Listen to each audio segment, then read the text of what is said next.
Sejam todos muito bem-vindos ao Centro Avançado de Ginecologia Endócrina e Climatério. E estamos aqui com a professora doutora Sônia Maria Rolim Rosa Lima, que é professora titular da Faculdade de Ciências Médicas da Santa Casa de São Paulo e também membro efetivo da Academia de Medicina de São Paulo. É um prazer estar aqui com vocês, eu agradeço muito. Podemos estar com professores aqui tão renomados e tão conhecidos e que nós provavelmente vai ser muito interessante vocês acompanharem nossas entrevistas. O professor Sóstenes Postigo é professor da Faculdade de Ciências Médicas da Santa Casa e ele é chefe do setor de ginecologia endócrina da Santa Casa de São Paulo também. Então, doutor Sóstenes, nós estamos muito felizes de estar juntos aqui, todos nós, no nosso centro de estudos. E nós também contamos com a presença, hoje, ilustre, do professor Thomas Gabriel Miklos, que é professor também da Faculdade de Ciências Médicas da Santa Casa, professor também da Unisa, chefe do setor de infertilidade da Santa Casa de São Paulo e especialista, aí, claro, em reprodução assistida. Né? Um grande privilégio a presença do professor Thomas e também a professora Silvia Carramão, que é professora doutora em tocoginecologia pela Santa Casa de São Paulo, chefe do setor de uroginecologia da Irmandade da Santa Casa de São Paulo e também faz parte da diretoria da Associação Brasileira de Uroginecologia e Assoalho Pélvico. Nós estamos muito contentes, professora Silvia, pela presença da senhora aqui hoje conosco. Excelente. Então, professora Silvia, vamos começar fazendo algumas perguntas, não é?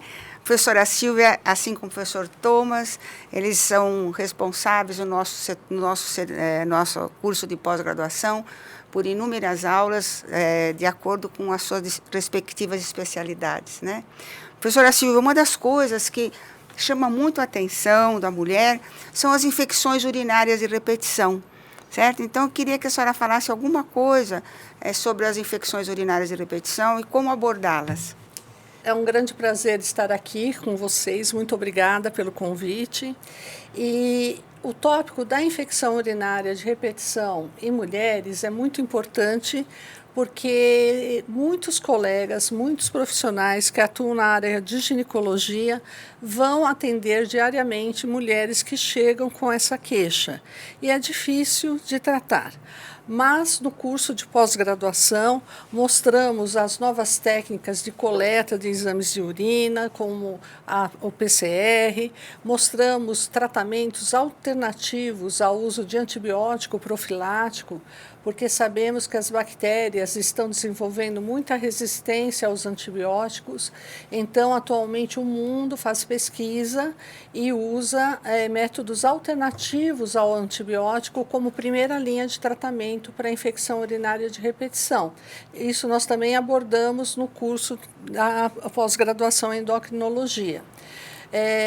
Também é importante aprendermos todos as indicações para evitar essa infecção, para não chegar no estádio de pielonefrite e septicemia. Excelente. Bom, professor Thomas, uma das coisas muito interessantes e uma das aulas que é muito questionada é o que o ginecologista ele pode fazer como uma investigação básica, né, na propedêutica da infertilidade do casal. O que poderia fazer, o que o senhor acha de importante e que o senhor aborda muito bem no nosso curso? Bom, inicialmente, queria agradecer o convite por estar aqui com vocês. Né? A gente tem que entender que a infertilidade é uma doença e precisa ser abordado pelo ginecologista geral nas suas consultas básicas. Então, em algum momento, essas perguntas, né, tem que avaliar os fatores de risco, tem que identificar na paciente se potencialmente ela tem alguma situação, algum contexto que pode comprometer a fertilidade. Né? Eu acho que antes disso a gente tem que definir o que é infertilidade. Então, infertilidade, nós vamos falar aquele casal que tem uma vida íntima durante um ano E durante um ano essa gestação não apareceu. E se essa paciente tiver acima dos 35 anos, nós vamos considerar assim, 6 meses. Depois vamos explicar o porquê sobre isso, né? Então eu acho que o ginecologista tem que estar preparado a identificar os fatores de risco, fazer as perguntas certas e, eventualmente, já começar uma propedêutica básica de infertilidade, né? E muitas vezes eles já pecam por conta disso, quer dizer, não fazem uma investigação inicial mínima e deixam o tempo correr. Então eu acho que eles têm que estar atentos a isso. Excelente. Nós temos que sempre considerar que o curso de pós-graduação em ginecologia, endócrina e climatério, ele tem como objetivo vocês falarem com mais facilidade, entender muito os diferentes aspectos endocrinológicos e as principais alterações que ocorrem no ciclo da vida da mulher. Certo? Então, nós vamos conversar desde a puberdade, o que ocorre nessa fase, durante o menacme e no climatério. Então, são as 3 fases da vida do ponto de vista endocrinológico, certo? Então, isso será abordado durante um ano que vocês vão ter, e o professor Sóstenes vai falar um pouquinho mais do nosso curso. O curso ele vai abordar 12 módulos.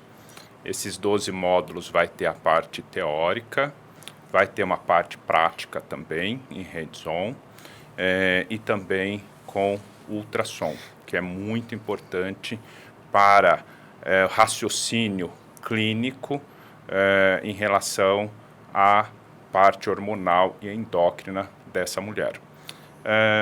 E queríamos também aproveitar para o professor Thomas falar um pouquinho dessa importância em relação ao endométrio, né? A essa mulher na propedêutica da infertilidade, a importância do ultrassom para verificar o endométrio e também aquela mulher que tem alguns cistos, né? Tendo vários cistos ou ovário micropolicístico ou policístico, né? A síndrome do ovário policístico, que é uma grande prevalência, né, de mulheres, pode ter aí o fator da infertilidade, né? Qual que é a importância do ultrassom em relação a isso dentro da propedêutica da infertilidade? Só assim, eu iria mais além. Eu acho que nos dias atuais o ginecologista tem por obrigação saber fazer ultrassom. Então isso é uma coisa que não dá mais para a gente ficar terceirizando para os laboratórios. Então um bom profissional tem que investir, ter um ultrassom no consultório, e o que a gente faz na nossa faculdade, o que a gente vai fazer no curso, é fazer ultrassom dos diversos perfis de pacientes para fazer uma correlação anatômica funcional. Então, acho que isso é a primeira coisa, né? E pensando na infertilidade propriamente dita, no ultrassom, a gente vai ver muita coisa. Então, em termos de ovário, a gente vai ver o volume do ovário, quantidade de folículos antrais. Então, avaliar folículos antrais é uma maneira de se avaliar a reserva ovariana, é uma das metodologias. O endométrio, né? Então, para cada fase do ciclo menstrual, eu vou ter um endométrio diferente. Então, a gente tem que entender que para engravidar é como na agronomia, tem que ter uma semente boa e um terreno bom.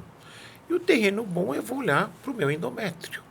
Tá? Então é importante a gente entender como é esse endométrio, se é o endométrio patológico, o endométrio fisiológico, se a correlação do endométrio, se existe se está coerente aquele endométrio com aquele folículo.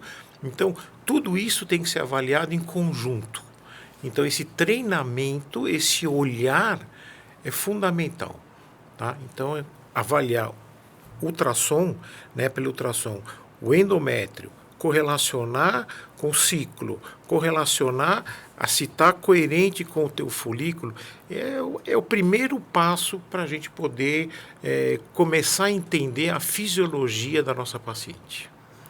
E aí, nesse caso, aquela mulher que tem a síndrome do ovário policístico, ela pode ter um fator aí prejudicial? Com certeza, né?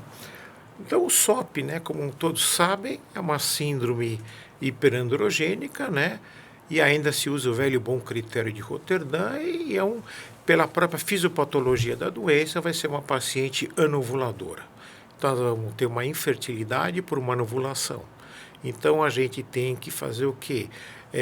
Corrigir os vieses que a gente vai ter. Então, muitas vezes, esse perfil de paciente, né? Ela é uma paciente que está acima do peso, com uma obesidade endógena, uma obesidade visceral, então resistência insulínica, então ela vai precisar perder peso, melhorar essa resistência insulínica e muitas vezes a gente vai ter que entrar com a indução da ovulação, né? E hoje a droga de escolha deixou de ser o citrato de clomifeno e o letrozol. E não existe indução da ovulação sem controle de ultrassom. Então, você imagina que você está no carro, estou andando, pisei no acelerador, eu preciso olhar para o meu velocímetro. O meu velocímetro é ultrassom. Eu preciso saber se a paciente respondeu à medicação, sim ou não. Eu preciso saber quantos folículos essa paciente tem, porque eu aceito até um certo número de folículos como resposta. Eu tenho que saber se o endométrio está adequado. Então, é toda uma parte sequencial de um estudo fisiológico e ultrassom seriado de controle para a gente poder estar administrando essa paciente. Muito bom. Excelente. E, doutora Silvia, mudando um pouquinho de assunto, vocês veem que nós temos muitos tópicos interessantes. Durante toda a vida da mulher, ela está sujeita a ter alguma alteração do assoalho pélvico, principalmente após os partos, a depender de como transcorreu esse parto. Quando ela chega na época do climatério, com a queda hormonal fisiológica, ela vai pior essa distopia ou não. Então, vamos então analisar uma mulher que durante o menacme, com uma distopia de assoalho pélvico, e no climatério, como é que se comporta e a conduta nessas diferentes fases da vida da mulher.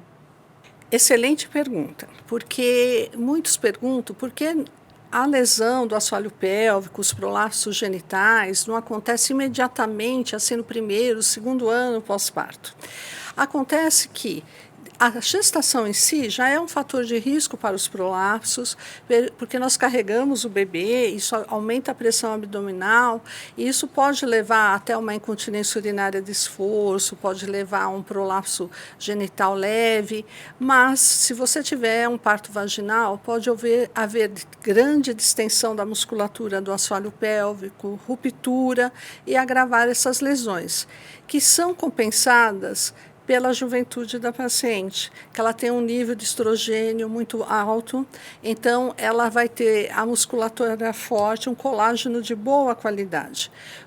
Com o envelhecimento, vem o hipoestrogenismo após a menopausa, vai ocorrer não só a atrofia do músculo, como também a perda do colágeno. Da mesma maneira como nós enrugamos, a mama já fica um pouco mais flácida, os músculos do assoalho pélvico ficam menos fortes e a fáscia do assoalho pélvico fica fina e aí acontece o agravamento e o prolapso maior, que é quando a mulher percebe, porque a mulher percebe esse prolapso quando ele está ultrapassando a rima vulvar. Até então não incomoda tanto. Quando ultrapassa, ela fala assim, de repente aconteceu. Na verdade, não é que foi de repente, foi uma lesão que veio evoluindo ao longo dos anos e aí no climatério ela se torna muito grave e por isso que nós temos que tratar. Podemos prevenir? Sim, ensinando exercícios da musculatura do assoalho pélvico, tentando tornar os partos menos traumáticos, orientando as mulheres a procurar o seu ginecologista para tratamento, a fisioterapia é muito útil nesse sentido. E, nos casos mais graves, acaba necessitando do tratamento cirúrgico, que nós também vamos discutir no curso de pós-graduação. E o pessário tem também a sua utilização? Tem a sua indicação dentro da questão da propedêutica do tratamento? Com certeza, principalmente para aquelas mulheres que não querem ser operadas, né? Ou que também tem um alto risco cirúrgico, uma cardiopata grave, por exemplo, que não pode ser submetida à anestesia. Também é interessante para aquelas mulheres que estão na fila do SUS aguardando a cirurgia, porque o prolapso incomoda muito quando ele está com o útero exteriorizado, as paredes vaginais todas exteriorizadas. Então, enquanto ela aguarda a data da sua cirurgia, ela pode estar usando esse pessário para poder caminhar melhor, para poder sentar melhor, porque o prolapso ele vai tornando todas essas atividades difíceis. Também é interessante que atletas de alto impacto, né, como jogadoras de vôlei, pacientes de atletismo, elas têm uma tendência a ter perda de urina durante a atividade. Então, elas podem também usar um pessário que reduz essa perda durante a atividade. Tudo isso nós vamos também abordar no nosso curso. Excelente, muito bem. Então, nós estamos sabendo...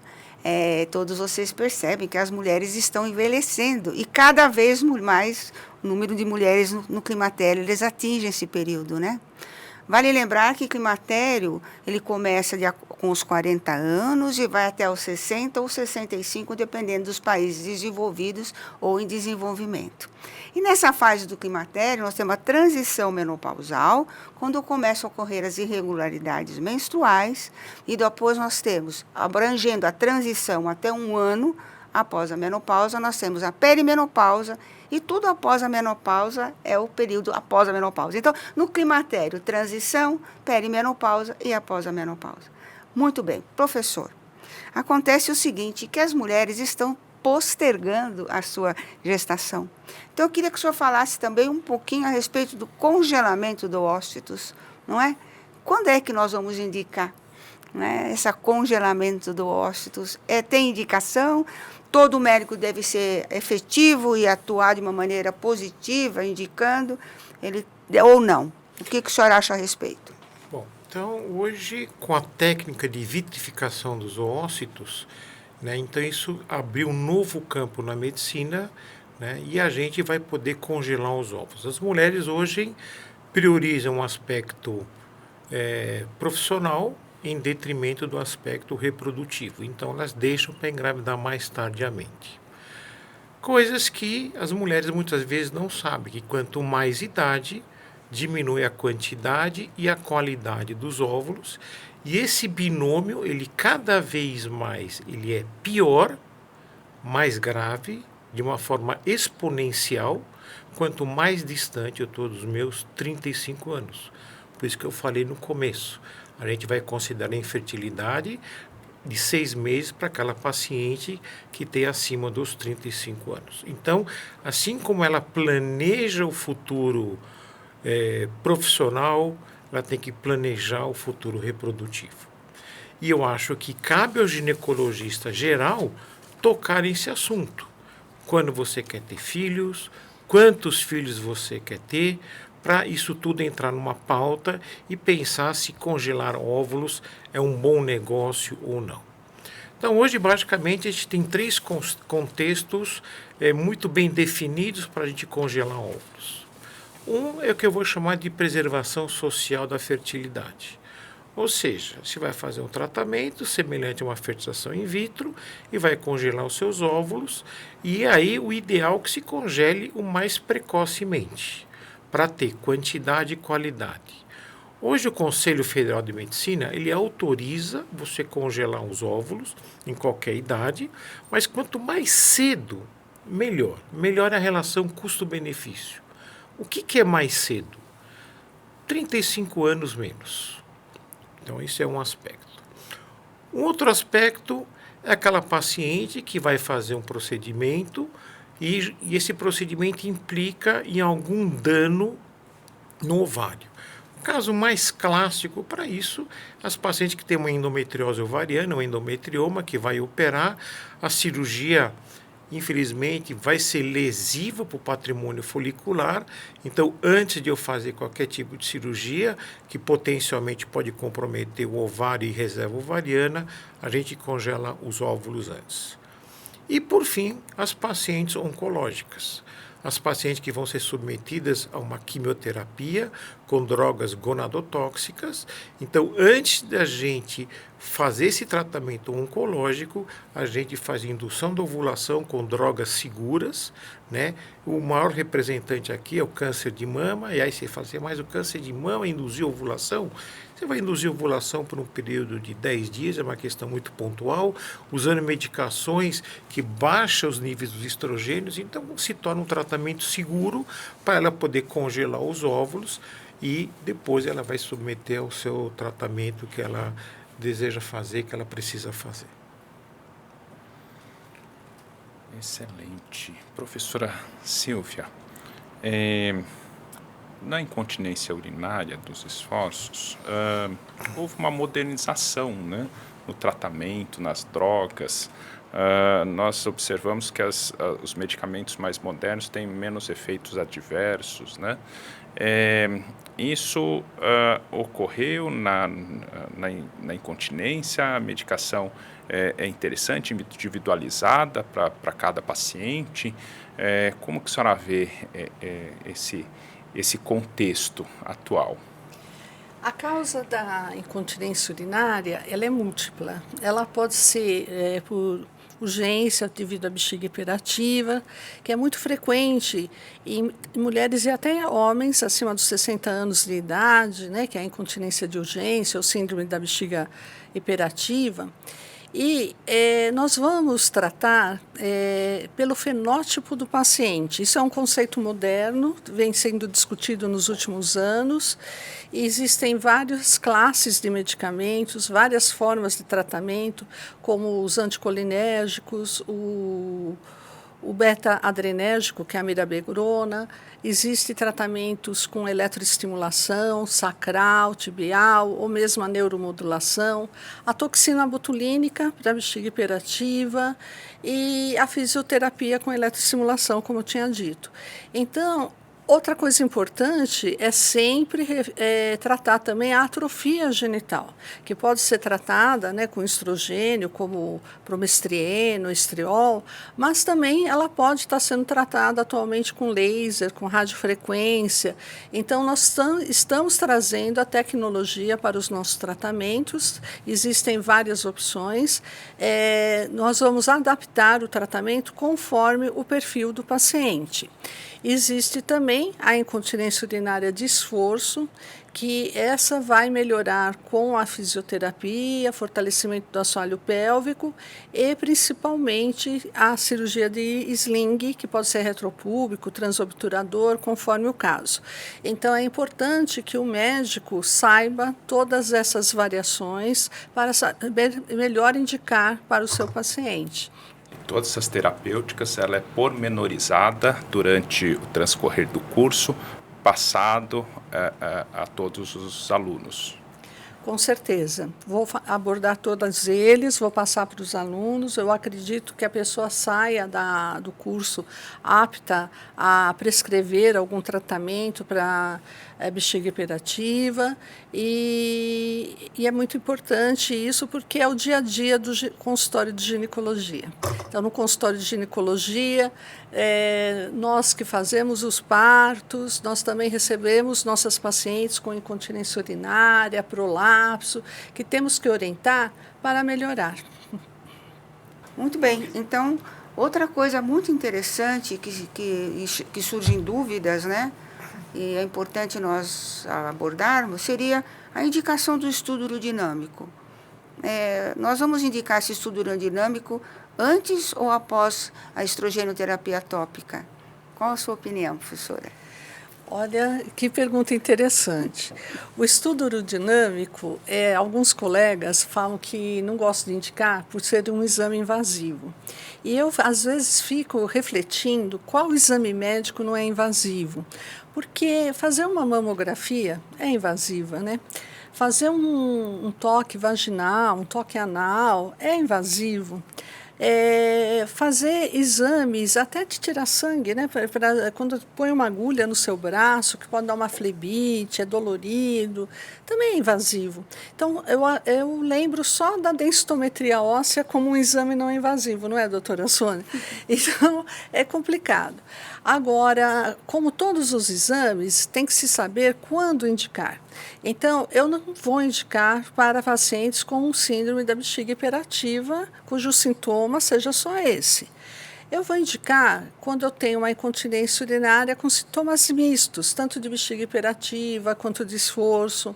Para uma incontinência urinária de esforço, que eu estou programando uma cirurgia, porque eu acredito que seja uma forma de documentar a incontinência urinária de esforço, até previamente a cirurgia, que a cirurgia tem uma taxa de sucesso em torno de 80%.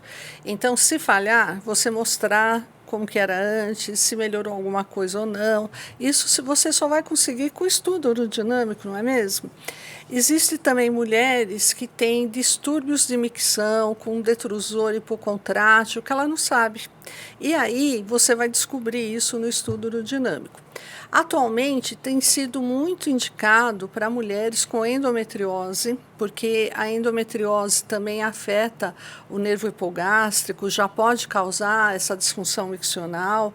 Então, está sendo uma tendência atual se indicar para pacientes com endometriose. Agora, pelo climatério, não há indicação. Então, é nesses casos, conforme você conversar com o paciente, que você vai orientar a solicitação do estudo urodinâmico. Também ele é indicado na suspeita de bexiga neurogênica, que muita gente confunde com a bexiga hiperativa e que nós vamos deixar claro no curso a diferença.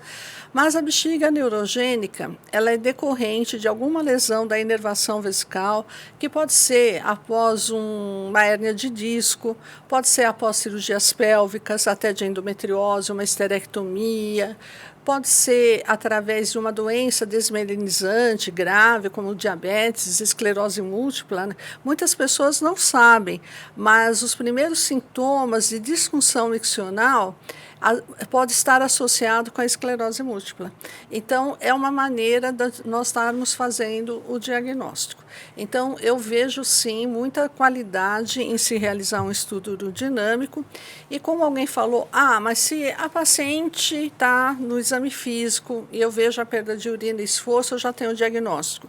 Eu falo, eu também, numa paciente que vem com uma queixa de menorragia, eu faço um toque e sinto um útero aumentado de volume, eu já tenho na minha cabeça que ela deve ter uma miomatose ou uma adenomiose com hipertrofia do útero, mas mesmo assim eu faço um ultrassom. Então, eu acredito que devemos fazer o estudo urodinâmico, sim. Professor Thomas, em relação àquela paciente que tem infertilidade e que procura o médico para ter uma assistência, em relação à fertilização de baixa e de alta complexidade, de que forma nós abordamos no curso em relação à propedêutica, em relação aos possíveis diagnósticos, em relação ao acompanhamento e possíveis tratamentos? Como que nós abordamos no curso em relação a isso? O ginecologista geral tem um papel fundamental nesse campo da infertilidade. Então, ele tem que identificar os fatores de risco e, uma vez diante do casal infértil, ele tem que fazer o quê? Propedêutica, pelo menos a propedêutica básica. A gente tem que entender que das causas de infertilidade, metade é o homem, metade é a mulher. O homem. Então, vamos pedir um espermograma e vamos depois tentar interpretar esse espermograma. Em relação à mulher, nós vamos ter que responder algumas perguntas. A paciente ovula, então nós vamos ter que entender como é o ciclo menstrual, lembrando que a menstruação é produto de uma ovulação que não acabou numa gravidez. Então, se a paciente tem ciclos anovulatórios, a gente vai ter que entender, abrir nosso livro de endócrino e perguntar por que a paciente tem ciclos irregulares. E aí você vai encontrar disfunções do eixo hipotálamo e hipófise ovariano, e aí um grande representante é o SOP, mas não é somente o SOP. Tá? Então, tem muita coisa que pode dar errado em termos de ovulação.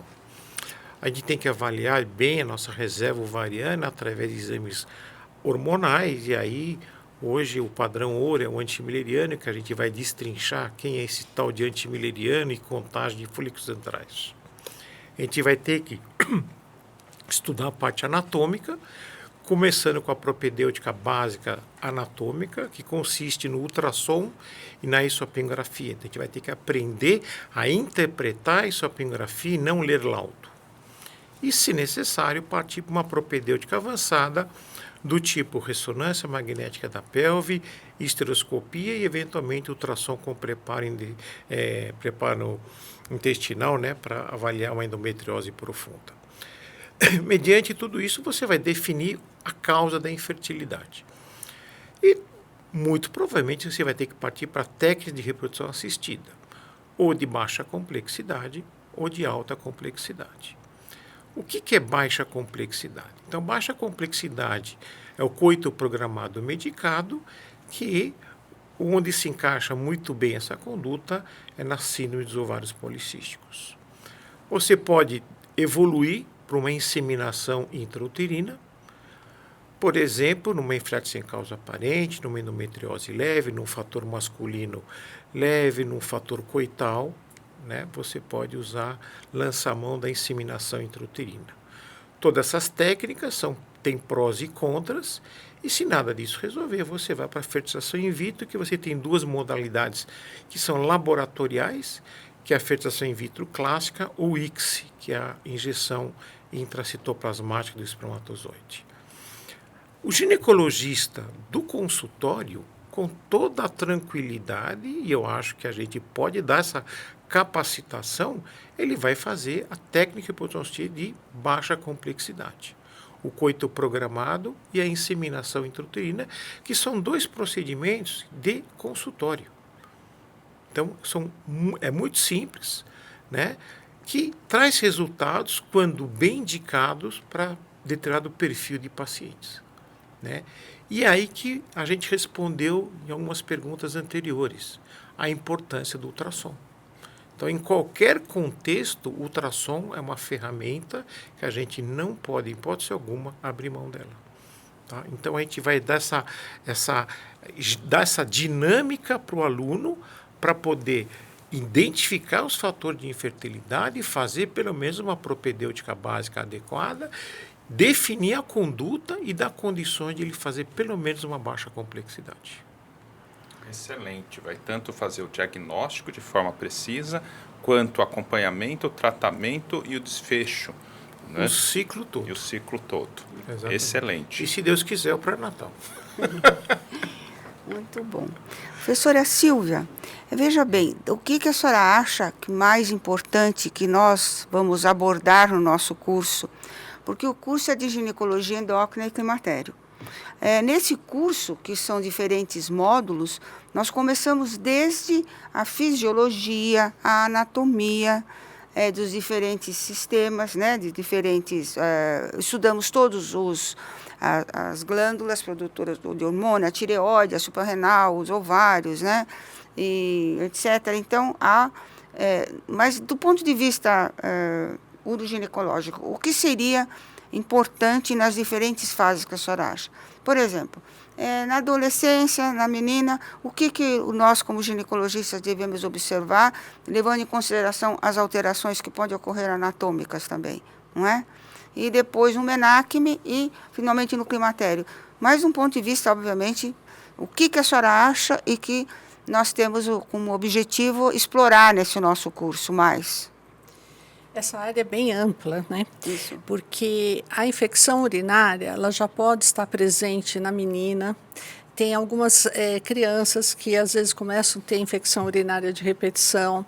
Aí é importante o pediatra, ele pode junto com o uroginecologista estar avaliando através de exames de imagem o que está acontecendo, se há alguma malformação urogenital, que é muito comum encontrarmos, né, para poder seguir o tratamento. Também é interessante que, após a puberdade, existem meninas com malformação do seio urogenital, com ímen perfurado, às vezes com agenesia do terço final da vagina, que podem não menstruar e está começando a ter cólica, dor abdominal, às vezes chega no pronto-socorro já com muita dor e vai precisar de intervenção cirúrgica. O ímen perfurado é uma intervenção mais simples, mas quando temos um seio urogenital com agenesia do terço inferior da vagina, aí vai precisar da cirurgia por um especialista, que é na área de uroginecologia. Então, tudo isso pode ser ensinado, pode ser discutido, que é o que pretendemos fazer no curso, para dar um auxílio melhor. Embora sejam malformações raras, numa cidade de São Paulo, que tem tantos habitantes, isso frequentemente chega aos nossos pronto-socorros, né? E essa menina, ela adolescente, por volta dos 15 anos em diante, uma hora vai começar a sua atividade sexual. E nós sabemos que o início da atividade sexual coincide com um pico de infecção urinária, às vezes até de repetição, que incomoda demais a nossa paciente. Aliás, são 3 picos na vida. O primeiro é no início da atividade sexual, o segundo é durante a gestação, porque devido à ação da progesterona, há um esvaziamento vesical mais lento e o ureter ele tem uma motilidade menor e isso facilita que ela urina, mas sobra um pouquinho de urina na bexiga, onde as bactérias ficam se multiplicando, levando facilmente a uma infecção do trato urinário. Também o terceiro pico é justamente após o hipoestrogenismo, onde ocorre a atrofia geniturinária, perda dos lactobacilos, que eles, eu brinco, né, que eles nos trocam por mulheres mais jovens. Então, o pH da vagina, que era ácido, começa a tender para o básico. Isso facilita a ascensão e multiplicação de bactérias patogênicas, principalmente a Escherichia coli. Então, são todos momentos que nós podemos interferir e ajudar as pacientes. Excelente. Então, a nossa conversa está muito agradável, né? Que vocês estão aproveitando bastante e com certeza vão aproveitar muito mais se fizer o nosso curso, certo? Que daí os assuntos vão ser muito bem aprofundados. Então, eu gostaria, como mensagem final, que a professora Silvia Carramão desse a sua mensagem final, tecesse suas considerações finais. E depois o professor Thomas também vai tecer suas considerações finais. Desde já, nós agradecemos a vocês estarem aqui com a gente. E temos certeza que vão aproveitar o curso. Todos aqueles que o fizerem vão aproveitar muito esse curso. Então, doutora Silvia. Olha, eu acredito que esse curso é muito importante para aqueles médicos que têm dúvida ou não tiveram na sua formação o estudo da anatomia do assoalho pélvico, entender os pontos para melhor correção, também não tiveram como tratar a bexiga hiperativa, como indicar os diferentes tratamentos, qual o perfil de paciente se encaixa melhor para o uso dos anticolinérgicos ou para o uso do beta-3 mimético ou mesmo para toxina botulínica, neuromodulação. E é também importante sabermos como usar o laser, a radiofrequência no tratamento da atrofia geniturinária e também da incontinência urinária. Então, esse curso eu acho excepcional, é uma oportunidade de aprendizado em tópicos recentes, tópicos de grande relevância. Então, conto com a presença dos colegas. Professor Thomas. Como mensagem final aos nossos colegas ginecologistas, eu entendo que vocês, nós ginecologistas, não cometamos o pecado capital de não perguntar sobre a fertilidade. Eu acho que é fundamental vocês, em algum momento, perguntarem: a senhora quer ter filhos, não quer ter filhos, quantos filhos e quando? Em primeiro lugar. Segundo, identificar fatores de risco que potencialmente podem comprometer a fertilidade e, nesse contexto, não esquecer do parceiro. Terceiro, em algum momento, da vida reprodutiva, avaliar a reserva ovariana dessa paciente. Depois nós vamos discutir como a melhor forma de se avaliar. Mas é fundamental avaliar a reserva ovariana, porque não raramente nós vamos ter pacientes com uma baixa reserva ovariana ou uma falência ovariana prematura que vai chegar para você e ela vai vir com o seguinte discurso. Ah, doutor, mas eu passo no ginecologista 1 ou 2 vezes por ano e ela sempre falou que estava tudo normal. Só que não. Então eu acho que é fundamental. No nosso curso a gente vai ensinar tudo isso. Vamos fazer uma investigação, vamos fazer diagnóstico, vamos definir condutas e conforme as condutas, a gente vai dar condições de vocês executarem pelo menos uma baixa complexidade. Nesse contexto todo, é indiscutível o hands-on no ultrassom, para fazer uma correlação anatômica funcional e identificar patologias ovarianas e uterinas que eventualmente possam comprometer a fertilidade. Então, sucesso a todos e aguardo vocês no curso em 26.